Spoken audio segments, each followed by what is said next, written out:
এর মধ্যে অন্যতম সর্বপ্রথম, বলেন তো ইসলামের খুঁটি কয়টা? পাঁচটা। জোরে বলেন। পাঁচটা। প্রথমে কি? কালেমা। এই কালেমাটা রাসূল সাল্লাল্লাহু আলাইহি ওয়াসাল্লামের শান্তি প্রতিষ্ঠায় সর্বপ্রথম মেহনত ছিল। কালেমা ছাড়া কেউ ইমানদার হতে পারে না। এই জন্য নবী করিম সাল্লাল্লাহু আলাইহি ওয়াসাল্লাম সাফা পাহাড়ে উঠে সকালবেলা ডাক দিয়েছেন, আইয়ুহাস সাবাহ, হে মানুষেরা, ইয়া আইয়ুহান নাস কুলু লা ইলাহা ইল্লাল্লাহ তুফলিহু, সবাই মিলে পড়ো লা ইলাহা ইল্লাল্লাহ, তো আল্লাহ পাক সফল বানায় দিবে। রাসূলের সর্বপ্রথম কথা। নবী করিম সাল্লাল্লাহু আলাইহি ওয়াসাল্লামের এই কথার পরে সর্বপ্রথম যিনি বিরোধিতা করেছিলেন সেই শয়তানটার নাম কি বলেন তো? আবু লাহাব। আবু লাহাব রাসূলের কি হয়? চাচা হয়।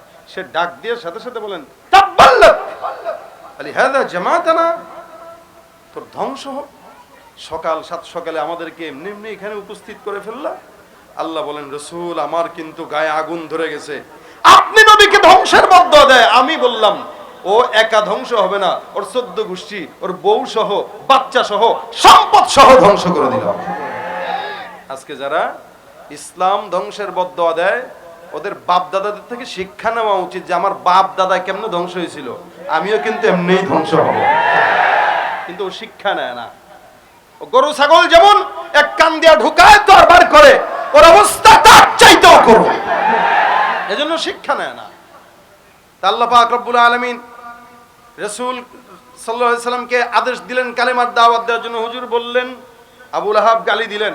তার মানে বোঝা গেল বিরোধিতা কিন্তু দূরের মানুষরা করে না, কাছের মানুষরাই করে। আজকে মোল্লারাই মোল্লার বিরোধিতা করে, টুপিওয়ালারা টুপিওয়ালাদের বিরোধিতা করে, ঘরের মানুষের বিরোধিতা করে। এটা নিজাম হয়ে গেছে, অথচ উচিত ছিল বাহিররা করা। কিসের ইসরায়েল ফিলিস্তিনিকে মারে, বাংলাদেশের মুসলমান সবাই পক্ষে থাকবে ফিলিস্তিনের? কিছু লোক কয় কি দরকার ফিলিস্তিনের যুদ্ধ হবে, সেখানে হোক, আমরা বাংলাদেশে শান্তিতে আছি, আমরা কেন অশান্তি করব?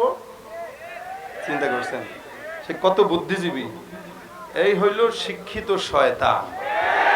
কি কি শিক্ষিত শয়তান। বুদ্ধি বেচতে বেচতে মাথার চান্দি টাক বানায় ফেলছে, লাইট জ্বালাইলে বাতি জ্বলে টাঙ্গি। কথা ঠিক না বেঠিক? বাতি জ্বলে মিয়া, ওর ওই বুদ্ধি দিয়া দুনিয়া চলে, আখেরাত চলে না। যার কারণে সে লজ্জাবোধ করে মুসলমান দিলে নিজেকে দাবি করতে, লজ্জাবোধ করে।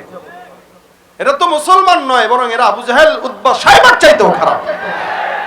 রাসূলের সর্বপ্রথম যেই পন্থা ছিল কালেমার দাওয়াত দেওয়া। কারণ আল্লাহ পাক রব্বুল আলামিন এই জন্যই বলেছেন রাসূলকে এই আদেশ দিয়ে, কুলিয়া আহলাল কিতাবি তাআলাউ ইলা কালিমাতিন সাওয়াইন বাইনানা ওয়া বাইনাকুম আল্লা না'বুদা ইল্লাল্লাহ ওয়া লা নুশরিকা বিহি শাইআ ওয়া লা ইয়াত্তাখিযা বা'দুনা বা'দান আরবাবাম মিন দুনিল্লাহ। বিষয় তিনটা। কয়টা? তিনটা বিষয়। আল্লাহ পাক বলেন, নবী আপনি বলেন কিসের উপরে? কয় সব কাফেরদেরকে ডাক দেন, ইহুদিদেরকে ডাক দেন। দেখে তিন বিষয়ের উপর ঐক্যমত হতে বলেন। এক নাম্বার, আল্লাহ না'বুদা ইল্লাল্লাহ, আল্লাহ ছাড়া কারো ইবাদত করা যাবে না। দুই নাম্বার, ওয়ালা নুশরিকা বিহি শাইআ, আল্লাহর সঙ্গে কাউকে শরীক করা যাবে। তিন নাম্বার, ওয়ালা ইয়াত্তাখিযা বা'দুনা বা'দান আরবাবাম মিন দুনিল্লাহ, নেতা যতই খাওয়াক না কেন আল্লাহ ছাড়া কোনো মানুষকে পালন কর্তা, লালন কর্তা হিসেবে মানা যাবে না। কাফেররা আল্লাহকে বাদ দিয়ে সূর্যের পূজা করত, চন্দ্রের পূজা করত, মূর্তির পূজা করত, গাছের পূজা করত, নানান জিনিসের পূজা করত। তা আল্লাহ পাক রব্বুল আলামিন ওদেরকে চ্যালেঞ্জ দিলেন। কিভাবে জানেন? আমি ইন্ডিয়াতে গেছিলাম মাহফিল, আজ থেকে আরো 5-7 বছর আগে। যাওয়ার পরে দেখলাম কিছু ভাইরা তাদের যেই পূজা আছে, তারা যাদের পূজা করে মূর্তির সামনে খিচুড়ি, ফল, আপেল এগুলো রেখে দিছে। সকালবেলা বেরোইছি দেখি রাখছে, বিকেলবেলা এসে দেখি কয়েকজন লোক বসে বসে ভাগযোগ করে খায়। তা আমি ওখানে একজনকে বললাম, ভাই এ কি? এ তো সকালবেলা দেখলাম এখানে রাখতে, বিকেলবেলা খাইতেছে, এরা ব্যাপারটা কি? দিল তো মূর্তিরে, এরা খায় কেন? এদের বিশ্বাস হলো মূর্তির যেই নজর পড়ছে খাবারের দিকে, এই নজরওয়ালা খাবার যদি কেউ খায় তো বাচ্চা যাদের না হয় তো বাচ্চা হয়ে যাবে। কঠিন অবস্থা না? আচ্ছা, এই মূর্তি কি নজর দিতে পারে, খাইতে পারে? এমনি দাঁড়ায় থাকে চুপচাপ। ইব্রাহিম নবী তো এই কারণেই গেছিলেন, যাওয়ার পরে বলতেছে এই খাবার দে, কথা কয় না, খাবার দে, দেয় না। মাসি বসছে, দেখে তারাই দিতে পারে না, কয় মাসি ছড়া, তারাই দিতে পারে না। কয় তোর নাম কি, কথা বলতে পারে না, কারণ ইব্রাহিম নবী অনেক দিন ধরে আল্লাহরে খুঁজতেছে। কখনো দেখে সূর্য, হাদা রব্বি হাদা আকবার, সূর্য দেখে বলে এটা আমার আল্লাহ।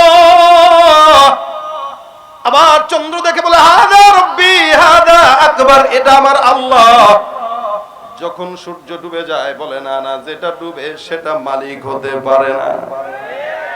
চন্দ্র ডুবে যায়, আবার বলে না না, চন্দ্র ডুবলে চন্দ্র আল্লাহ না, সূর্য মালিক না, চন্দ্র মালিক না। তাহলে মালিকটাকে? সারা দুনিয়ার বান্দারা মূর্তির পূজা করে, মূর্তির কাছে যায়, যা দেখে মূর্তি কথাও বলে না, শুনে না, ডাকতেও জানে না, ক্ষতিও করতে পারে না। লা ইয়াদুররু ওয়ালা ইয়ানফাউ ওয়ালা ইয়ানতিকু ওয়ালা ইউকাল্লিমু, কিচ্ছু করতে জানে না। ইব্রাহিম নবীর মেজাজ খারাপ হয়ে গেছে, দিছে একটা থাপ্পড়। এখন তাকে ফিরাইতেও পারে না। ইয়া আল্লাহ, এটা কেমনে খোদা হয়? প্রশ্ন আসে কি আসে না? ধরলাম, ফিরাইতে পারলো না, খাবার দিলাম খাইতে পারলো না, চাইলাম দিতে পারলো না, মাসি বসে সরাইতে পারলো না, থাপ্পড় দিলাম ফিরাইতে পারলো না। চিন্তা করলো ভাঙ্গা দরকার। ইব্রাহিম নবীর কথা, উনি কুড়ালটা নিলেন, সুন্দর করে ভাতলেন, সবগুলারে নেতারে রেখে দিলেন, নেতারা ভাঙ্গে নাই, সব